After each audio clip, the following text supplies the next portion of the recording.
Colin, how are you doing today? I'm good, Harry. How are you doing? I'm doing well, and I'm excited to chat with Gail. I've got a funny story about her bio that I'll hopefully bring up at some point, but I'm going to let you read off her bio and then we'll get into it. All right. Well, Gail, great to have you. Thanks for having me, guys. Yeah, we're super excited. Well, let me, among certain circles, I'm sure you need no introduction, but I'll do it for all the new folks out there. Gail is the founder and managing partner at Vitalize, a seed fund angel community investing in transformative WorkTech software.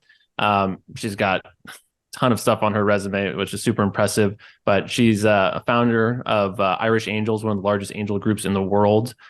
She's also led 70 plus million early stage deals across 125 plus portfolio companies, which just blows my mind. I don't know if I could keep track of that.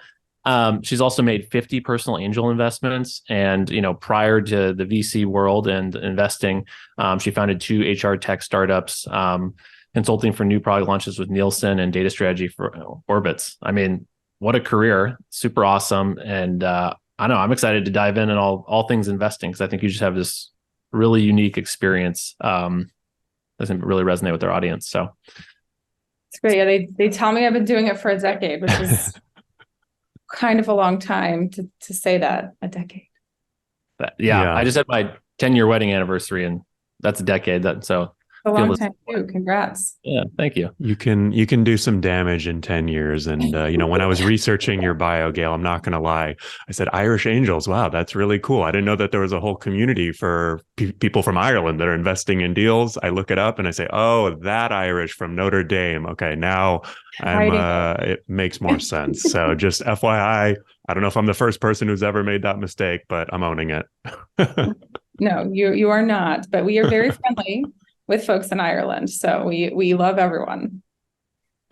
Uh, all right. Well, Gail, we'd love to just like jump in at the top level and just hear kind of like your unique story of getting into angel investing, wherever that started and however you got there. We'd just love to hear it and your learnings from it.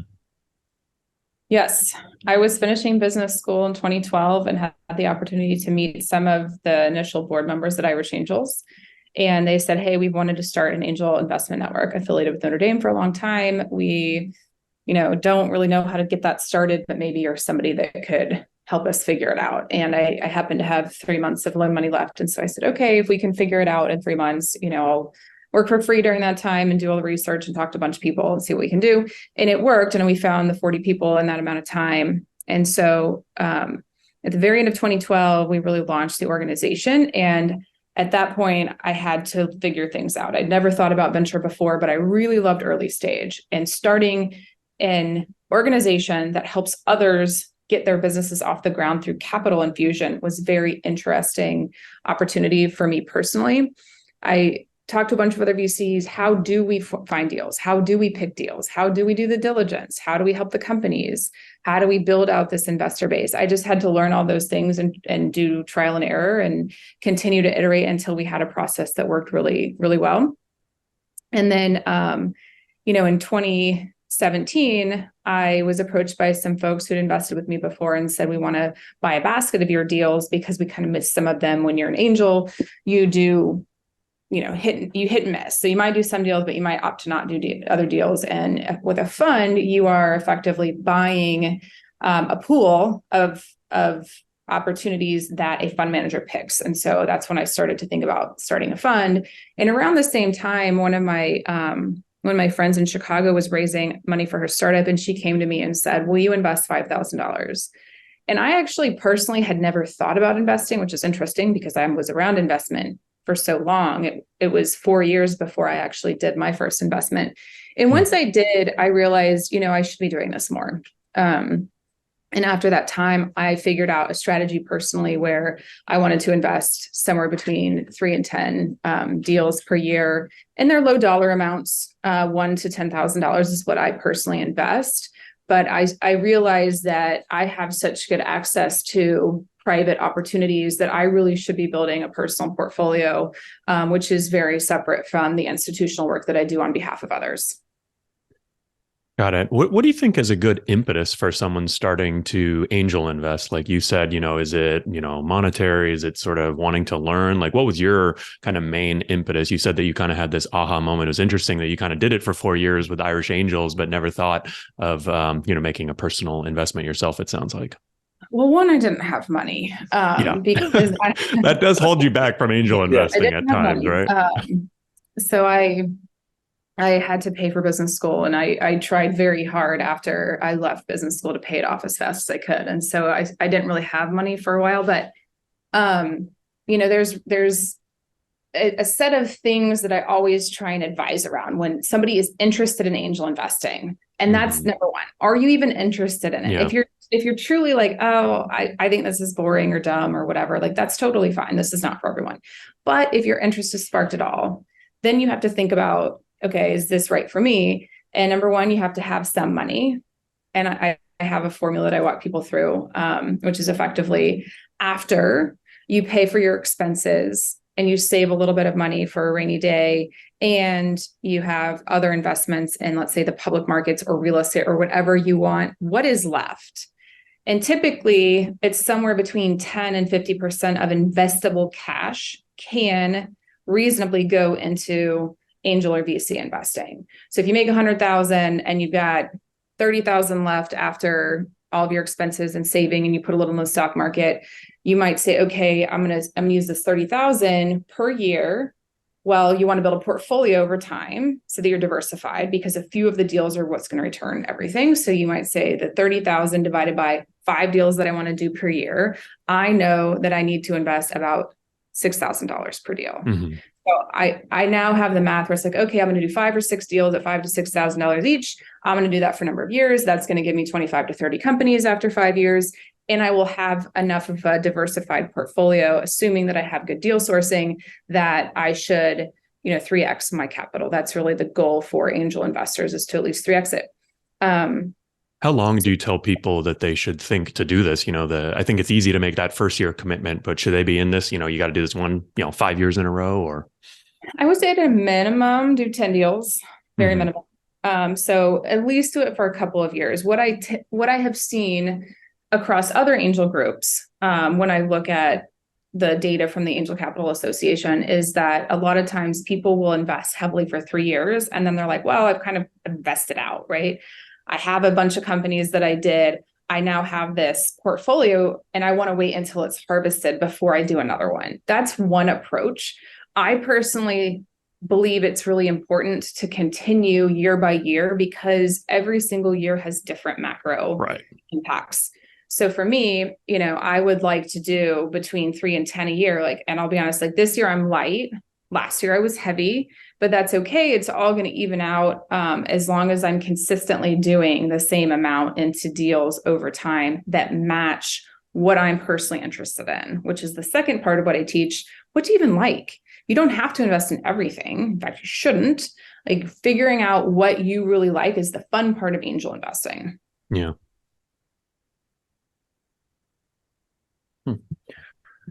In terms of I think something that you kind of mentioned along here is kind of access. It sounds like that was really important to you as you kind of think about the future, and everything you're doing. Maybe talk to us a little bit about that, in terms of what you're doing next, with Vitalize and things like that. Yes. I think it's extremely important that we invite more people to the table. And so this idea of access, or democratizing access to this asset class, is hugely important for so many reasons. For example, underrepresented check writers are much more likely to invest in underrepresented founders. And we know today that there is a huge issue in terms of such a small percentage of dollars going to underrepresented founders. I really think the unlock is empowering more underrepresented check writers. But how do we do that? If we think about venture capital today, it is a very entrenched industry in systemic, historic norms. What I mean by that is there's a set of institutional LPs that invest in a set of institutional GPs that invest in founders, and these tend to be the same networks over and over and over again. And we tell new GPs and we tell angels, you got to invest alongside these big funds because those are the only deals that matter. if you really stop and think about what that's saying, it is limiting innovation, and it is also driving up prices for those deals. So I really don't understand why we're so hell-bent on that. It doesn't make any sense from like an economic perspective. And there's all these other founders out there that truly have cool stuff, but they're not getting a look because they're not in the quote right networks. And the way that we start to change all of that is we give people opportunities who haven't historically had the opportunities to write checks, whether that's angels or GPs. Hopefully more LPs come into the space as well too. And that flows downhill to founders. Founders have exits. They create more of those check writers. And this just has to happen again and again and again. And over time, slowly, we will start to see the numbers change. So my hope within our organization is to reduce barriers so more people have a seat at the table. And the way that we've done that is we allow both accredited and non-accredited investors to participate in our angel network, which is called Vitalize Angels.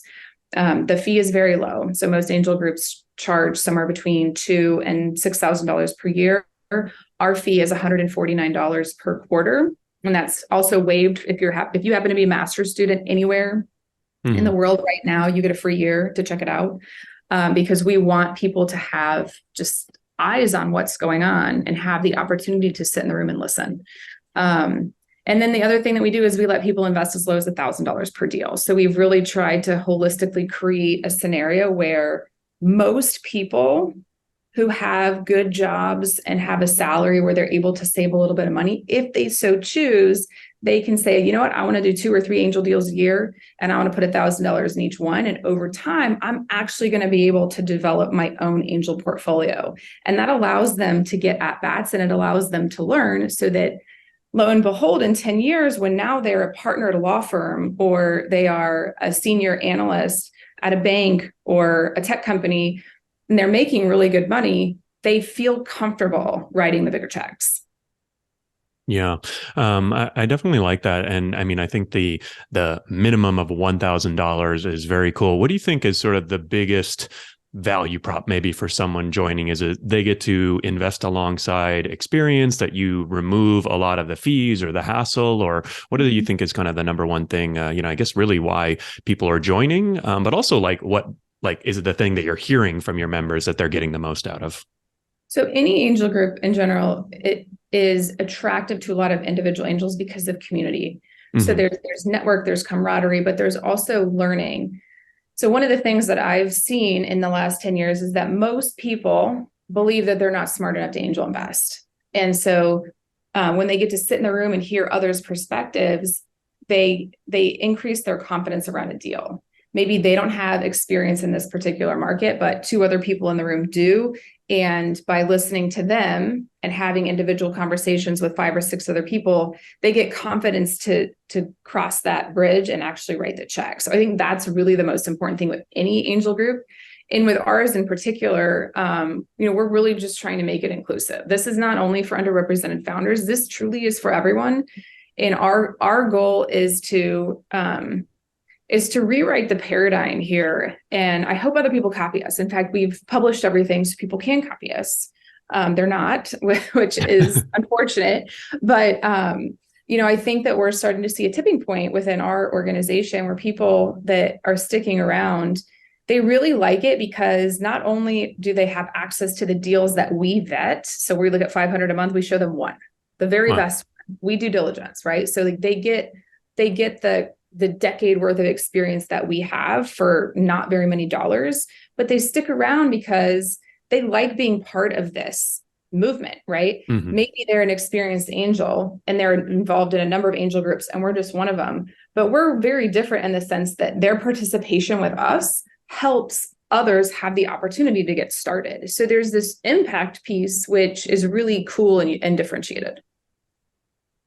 Yeah, one of the things that really kind of was that kind of hit me when you were talking about the flywheel that you're creating here of investing in underrepresented founders. Those founders build companies that take some time and then they have exits.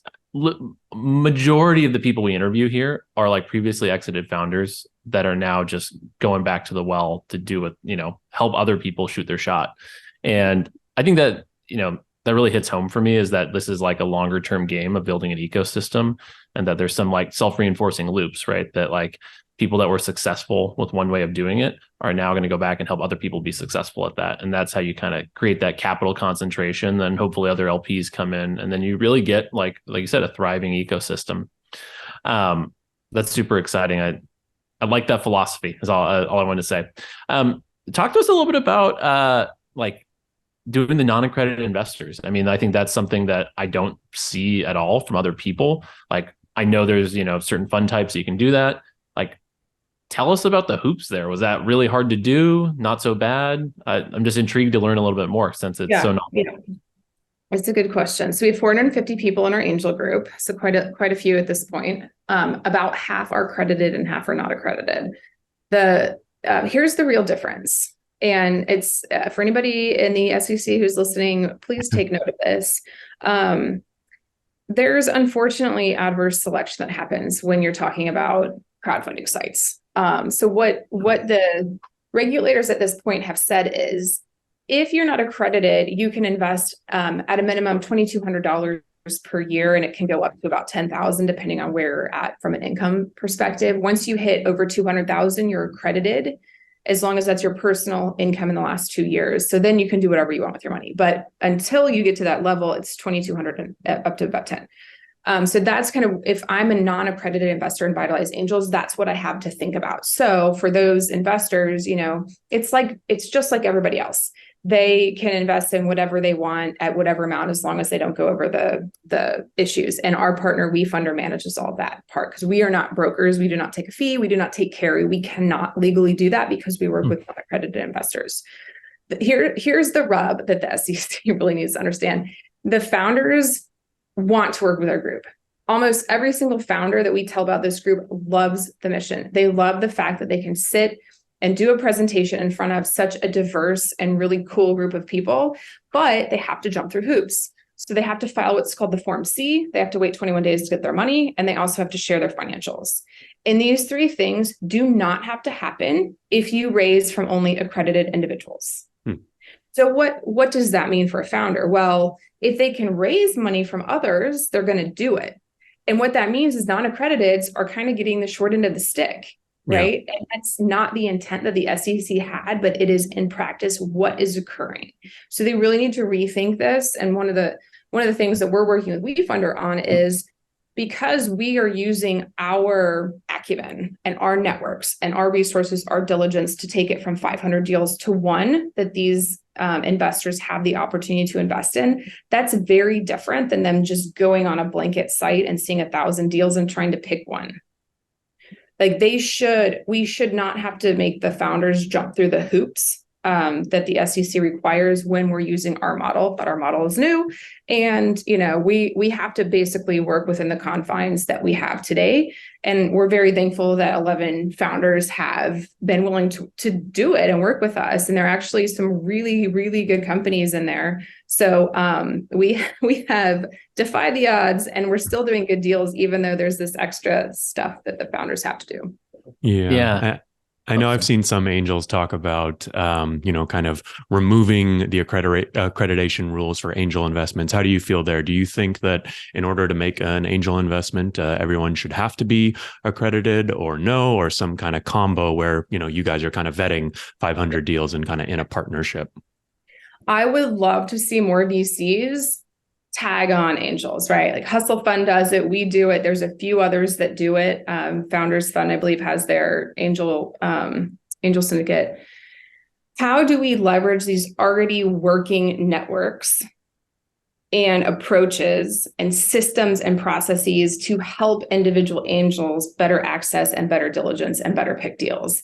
It's already there. I mean, it makes so much sense that we should be letting this happen, but it's kind of a new thing, relatively speaking, when you think about VC having started decades and decades ago. This really has only been happening for a couple of years, and we need to catch up. And I hope that more VCs end up doing it, because it's actually also smart to build community, because these angels want to roll up their sleeves and help the companies, which is a win-win for everybody. Yeah. I mean, we, the episode that went out today was with Brian Nichols of the Angel Squad, and we learned a lot from him about that. And I just love seeing the different flavors of how people are doing this and going about it. But it's all about access. Like one of the things I like that they do is they allow they'll pay for your license if you want to get it, so you can become accredited. And then I like that you're doing the non-accredited route. It's just like different, right? And like different ways of solving the problem. And I really enjoy that, because I also believe deeply that, restricting access to early stage startups that need it the most is like just really restrictive for growth for our economy and for like, technology and innovation. I just think it's a bad idea that we make it so difficult to innovate, right? I don't know, blows my mind.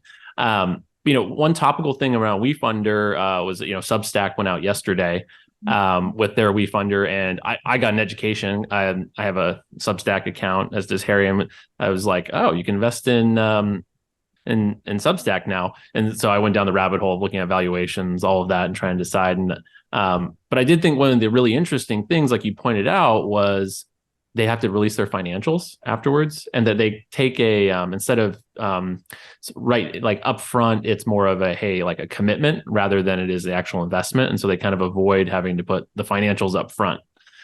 Do you think that's like? I find that a little bit disingenuous, or not, like, I wouldn't say disingenuous, but just not ideal for people to not have full information. How do you think about that? Well, the way that we do it is we show full information up front. So I have not actually done a deal outside of our group. I've done all of the deals within our group.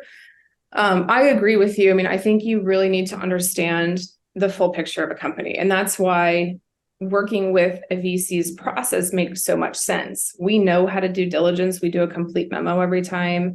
They're able to see things like financials and the competitive landscape and the market size and how we think about the team and how we think about the product and what we think the exit opportunities are. And that's packaged very nicely for them. If that's not there, what crowdfunding can become is a marketing contest. Who is the best marketer? Who has the coolest stuff? Who has the most hype? Who has the most other people coming in? And it becomes this game of follow along whatever the coolest thing is, which is the wrong way to invest. Yeah, I really like that. And I kind of think back to a situation I shared with Colin where I knew a founder and I was just so excited about the company. They came to raise this round and asked me if I wanted to invest. And I was like, yes, I'm in. Let's do this. I told the founder. And then I was like, oh, wait, crap. I forgot to ask them, like, what's their cash in the bank and what's their burn? And some of the like very standard due diligence. And this was only a few weeks ago. So I'm totally owning it that like I got so excited over this deal and the opportunity to invest. And I'd already verbally committed. And I feel like that's sort of where having that adult in the room, the VC who's done hundreds of deals and, really, understands like, hey, these are the things you have to ask for every deal and kind of refines that process. So it got me kind of thinking, would love to know from you, what are some of the common mistakes that you see angel investors, maybe new or maybe even experienced ones making that you're trying to help with over at Vitalize Angels? Well, I mean, I can share some of my mistakes. Even better. Let's do it. And I mean, remember, I've made many because when you add up all my deals, I'm close to 200, personally and institutionally. So, personally, where I have run into problems is when I go outside of my strategy. So my strategy really should be about 5 deals a year, about $5,000 each. Mm-hmm. And, a little more than a year ago, I put $25,000 into a company where I really love the space. But the co-founders ended up blowing up and I lost that within like 9 months or something. And I was sitting there kicking myself because I'm like, I never do this. Yeah. And because of how loss aversion works and our psychology as humans, like we really, really, really should stick to that 5,000. Because if that company had done well, I wouldn't be sitting there kicking myself being like, why didn't I do 25,000? I'd be saying, man, I'm so glad I'm in this deal. And so you see the difference of like when we mess up and when we get it right. At the end of the day, we should try to get into the deal that's going to 1,000x. That means we want more shots on goal. And that means we should really think about very strategically putting our money in an even fashion across as many deals as we can, and have a systematic process for accessing what we think is a good set of deals. So that was my most recent failure. When I think about the institutional deals that I've done, I can add a lot more to that. And, I really hate that I'm going to say this, but I think one of the safest ways to invest is that there are a number of other VCs involved. So I've done a lot of deals, and sometimes it's just a bunch of angels. It's a bunch of people who haven't really done a lot of investing. That can sometimes work. But remember, everything we're doing in investing, there's a normal distribution. Okay. So like we can get out into the tails one way or the other. But I really think about what is going to give me the highest probability of hitting the center of that normal distribution. And when I look at what has worked historically across all those deals, there need to be a couple of adults in the room from the VC side because they have really vetted the opportunity. Now, I don't care about the brand cachet. I care that the partner is good. So like a lot of the VCs that I work with, they're small VCs like us. They're amazing and talented individuals with awesome networks who really care about this stuff, and they make really good investment decisions. So it doesn't have to be a brand name like Sequoia or Excel. Don't think that way, but think, you want a couple of VCs involved, and that's a really good place for a lot of angels to start. It doesn't guarantee success, but I think anecdotally from everything that I've looked at, that's one of the places where angels really can mess up is when they feel like, oh, I'm just going to do this deal myself and only myself, or with other angels who really don't do a lot of investment. I'd stay away from that. Yeah, I guess the way I think about that is like, because you do got to be careful, right? It's like sometimes being the first check is where you get the biggest gain, right? And so like there's a conviction element here. But I also do think there's like, will this company be able to raise a sufficient amount of capital to meet their goals? And I think that's like maybe what I hear in this, instead of like, follow other people, is more of like, is this round going to come together in a way such that they can prove out what they say they're going to prove out and find out and hit the numbers, right? Like that's to me, like how I think about that. I don't know if that sounds right to you, but I think it's part of it, but I do think a new angel should not be most of the time committing the first check. Oh, like, yeah, got it. Once you're experienced, or if you're around a lot of deal flow, like you guys could probably do it. I could probably do it. There's a lot of other angels that could probably do it. But when I think about this education for folks who are just getting started, I like to put the guardrails on it for them a little bit so that it increases their chance of success. Because what we want is we want them over a couple of years to see that some of their companies are doing well. Some might go to zero, but at least some of them need to be doing well. So like, oh, wow, I understand now what this looks like. And they have to feel that excitement. And from there, I think some people really lean in and can get to the point, which is what you're talking about, which is maybe the even more fun way to angel invest. Like what Harry just said, okay, take my money. Yeah. I have so much conviction. I'm ready to write you a check right now. I'll be honest. I mean, I think, Gale, I love the experience that you've gained over 10 years. And I'm over here thinking to myself, like in my main business, my media business covering rideshare and the gig economy, I've got about 10 years and I feel a similar level of confidence as you do with investing. On the angel side, like I've invested hundreds of thousands of dollars in dozens of deals over the past 3-4 years. Like I feel like I'm not even close to that level yet of like 10 years of mastery. And so I think that's kind of what's a little scary, exciting, and fun, all sort of rolled into one. But I think definitely one thing that I've kind of been doing a lot more of lately is like I'm an optimist. I feel like every startup I look at, I love the idea, I love the founder, and a lot of things look good to me. I've been sending the deals to more experienced VCs who I've met over the years. And I'll give a shout out to my friend Chris Nakutis Taylor, who runs a fund here in LA called Nomad. And I just sent him a deal that I was looking at, and he kind of brought up like a lot of negatives to the deal. And I was like, you know what,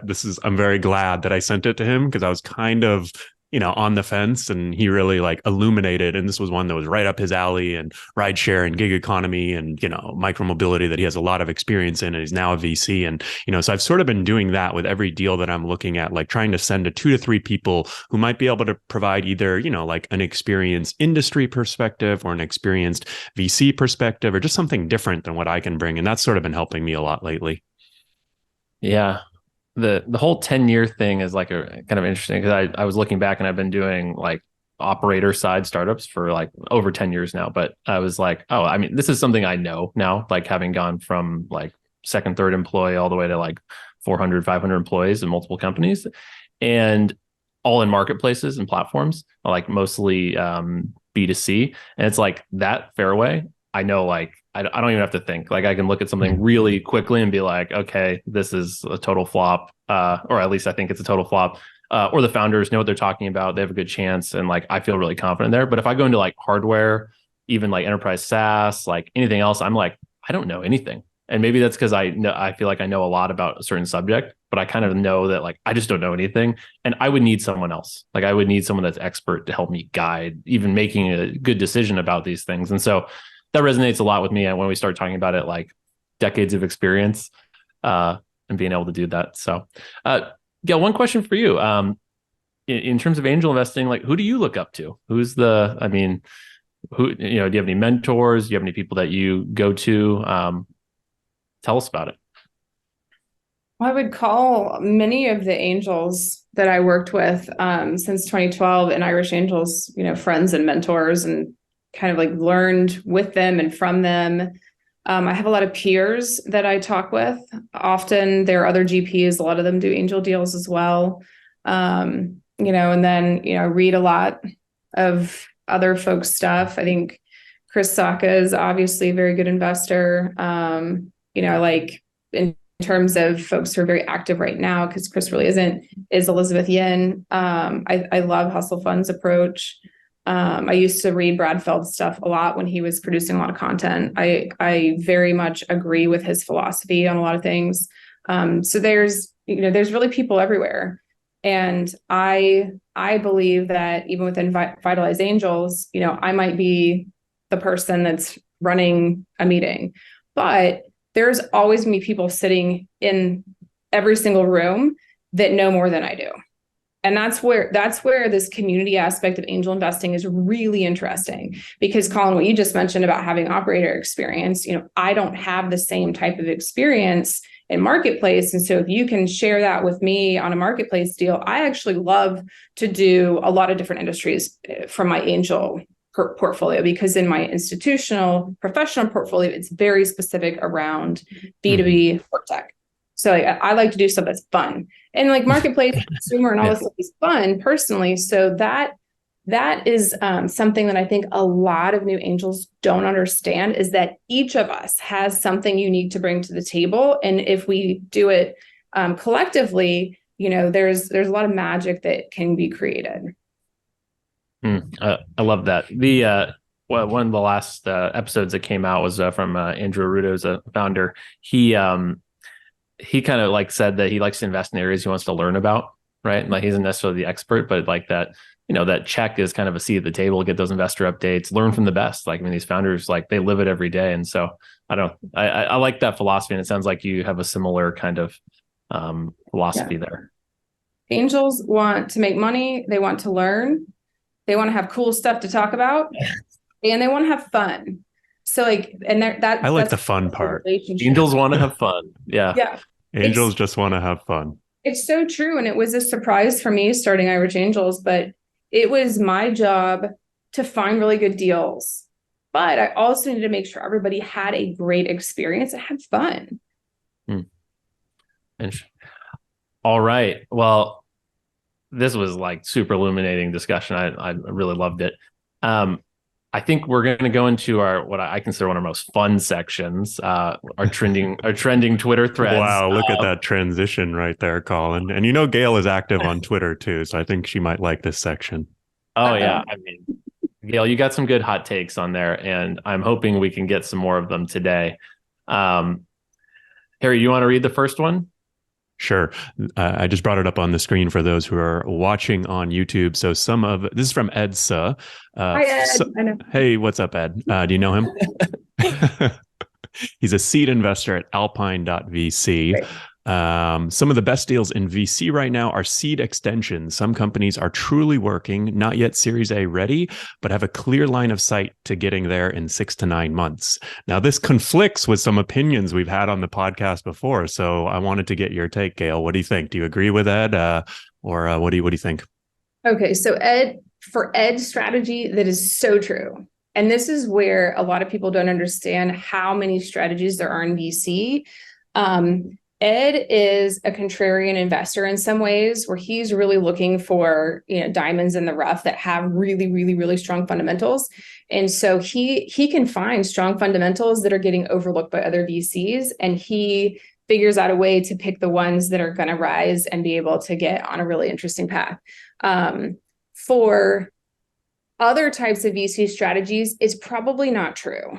And I say that because founders can find themselves in no person's land if they do not hit their metrics. Each funding is associated with a set of milestones. So if I raise money here, I need to hit my milestones to get to the next level of funding. Well, a lot of founders end up here in the middle because they did some of it, but they didn't hit everything with the money that they raised, and now they need more money, which is called a seed extension.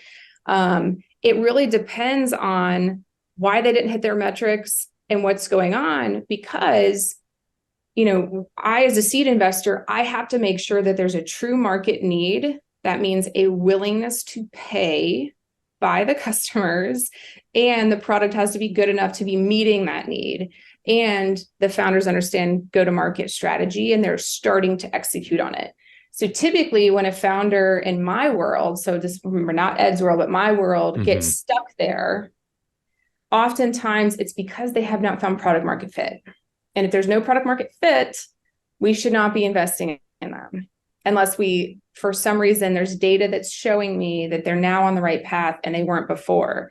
So that's why it's incredibly important for founders to be laser focused on finding product market fit and finding revenue within that product market fit as fast as possible, and use that capital that they're raising as conscientiously as they can to achieve those things. Yeah. And I mean, I think with a lot of the startups that I'm working with and invested in, the seed to A kind of spot seems to be, where a lot are getting stuck in this funding environment. Maybe they're pre-revenue and now they need revenue or whatever it might be. I've had a couple companies that have raised basically, I guess you would call a bridge round or an extension from their previous investors. What are you kind of seeing in this spot? And, what about some of the companies that you've looked at or are working with? What are you doing with them in this spot? So, I'll tell you what I tell our founders up front is we are a small fund, closed 21 million out of our second fund. And we invest somewhere between $250,000 and $750,000 into typically the seed stage. We tell them there is some capital that we have allocated for follow-on, but you must be growing. So that's strong month-over-month growth rates, like at least 15, if not plus 30% month-over-month. And you must at least be 2, if not 3xing year over year at the point when, and when we invest, there's already a little bit of revenue. If they are not doing that, I tell them there's likely, not going to be follow-on money from us because we don't have deep pockets. And every founder should be upfront when they take investment, understanding what the follow-on strategy of all of their investors are, including angels. Some angels do follow on, some do not. And then if things go sideways or they're taking longer, the founders really have to understand how they're going to deal with that. And so when I think about investing in founders, I really ask a lot of questions around how they're going to use that capital. And I try to find ones that can be capital efficient, because that's going to extend their runway to figure out product market fit. And if they don't figure out product market fit after I invest, there's really nothing there. Yeah. Yeah. That was great. Let's go on to the next thread. So this one is from David Bell, really highlighting some data here, but interesting that seed/angel investing is up 3% year over year, and all the other stages down heavily from at CBS Insights. This was new to me. It came out a few hours ago, this tweet. So breaking news on the podcast. That's how we roll. Gale, what do you make of it? We just talked about Series A, and clearly the growth rounds are just getting hammered. They're further out the curve, but it seems like things are good. It makes perfect sense because the seed and A, there's really not any change. And I see that every day because, my peers who have funds, we're all still deploying just like we were. What's happened is a lot of the capital and the multi-stage funds that do Series B, C, D plus, or corporates that were playing in that space, or family offices or hedge funds or whoever was targeting these late stage rounds, where literally they want to come in and they want to 2x their money really fast. Well, what happened is everybody got way out over their skis in the last 2 years. And now they're all like, holy crap, I have to hold on to my money because what we just did was really not effective. In fact, I just lost that value. And so that's why you're seeing a compression there, but it's really a return to where it should be. So like, this is not concerning to me. This is not surprising. This is a reset in the industry. Just what we talked about, right? A lot of companies don't find product market fit. And we have been funneling money into companies that haven't hit product market fit. But yeah, you can find growth if you are raising a ton of VC dollars, but that's maybe not real growth. That's not real product market fit. And now we're seeing a leveling of these companies that never really figured it out. And we're resetting the entire VC chain to make sure that we are only investing in late stage in companies that truly are creating value and have achieved product market fit.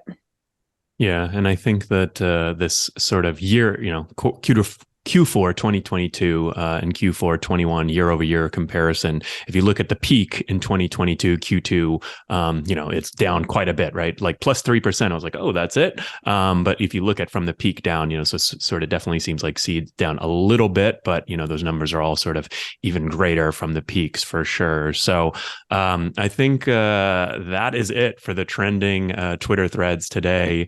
Really appreciate you coming on, Gale, and sharing your perspective. It was cool to hear about Vitalize. I think we'll definitely be sending some listeners and viewers your way. If folks want to learn more about what you're doing with Vitalize Angels and potentially join the program, follow you on Twitter, where should they go? What should they do? Yeah, if you're curious in checking out an angel group in a really safe way, just join for a quarter. We have a cohort program that we just launched in March, which is going really well. And we'll do another one that starts April 14th. There's an application on our website, which is vitalize.vc. And then you can select the angels, or you can just go to vitalizeangels.com. I'm pretty active on Twitter, so you can find me at GaleForceVC, and I do try to check my DMs there. I do not check my LinkedIn DMs. So there are many of you waiting for responses. That is probably a smart thing. LinkedIn DMs are a bit of a dumpster fire. And actually, so the cohort, how does that work with Vitalize? You guys do a different cohort how long? Every month. So you start every month. Very cool. You start with 20 or 30 other people, and then we make sure to do some onboarding trainings. And then you'll have access to some on-demand trainings that Justin and I have put together, which is at whatever pace you want to do it. And every month we make sure that you see at least one company for investment. Awesome. Very cool. Well, we'll definitely leave a link to all that in the show notes. And I think we'll try to get the word out about some of the future cohorts too. So appreciate you coming on, Gale. Thank you. Thanks, Terry. Thanks, Colin.